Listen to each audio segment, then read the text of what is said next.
Good evening, Kathy. Absolutely, they have been hit hard. Their sales are down 28%, and this comes at such a bad time for Famous Brands. As we know, for a number of years, they've had problems, and last year in March, they introduced a new review for the company here in South Africa and in the UK, and the advent of a COVID-19 pandemic did not help matters at all, because like-for-like sales were down almost 66%. We caught up with market analyst Makuma Silela, and he shares his views on Famous Brands.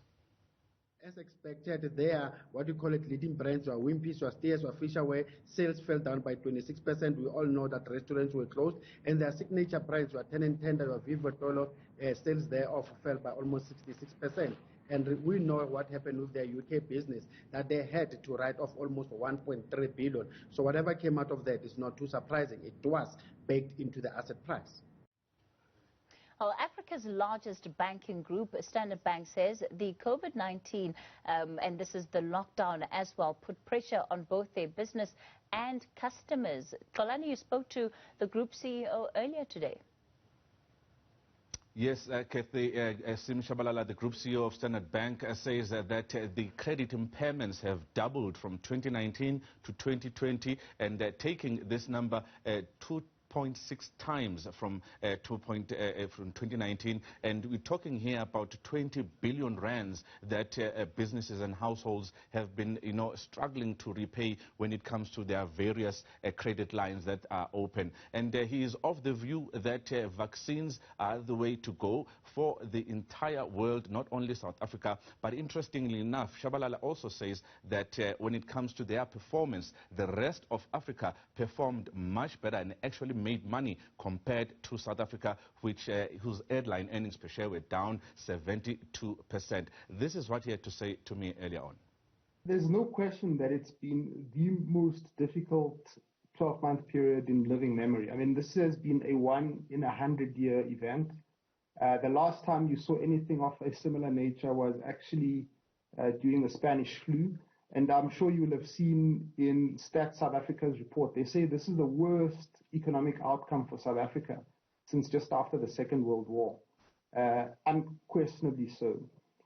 How did it manifest itself? Well, in April, May, we saw a complete collapse in economic activity, manifesting, for example, in the home loan business not dispersing anything in the month of April, with all of that starting to pick up after June, July.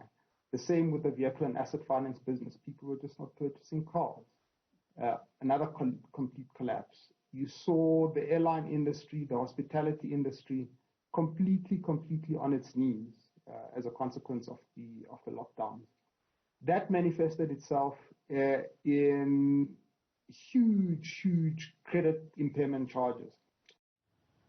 Of course, there seems to be some good news for Sanlam, Xolani, a good set of financial results there. Yes, a good set of financial results, and one of the things that is quite interesting is that more and more people took out those, policies, retirement annuities, but much more actually in the past year actually cancelled and their policies actually lapsed. We asked Paul Hanratty, the CEO of Sanlam, about the issue that is at the top of business minds, that these kind of businesses, the insurers, did not want to actually pay the business interruption claims from businesses. Well, Paul Hanratty says they are going to pay, but they are not going to be, offering these particular policies any longer. This is what he had to say earlier on. We've changed the wording specifically to ensure that there is no cover, because it's effectively an uninsurable event going forward. So in fact, that will be the challenge for the industry around the world, because clearly there's still going to be a need for it. But it's not possible in its current form to provide the cover, to the market. And we need to come up with new solutions and new answers. COVID-19, they're bringing more changes to the business world. Let's take a look at how the JSE performed today.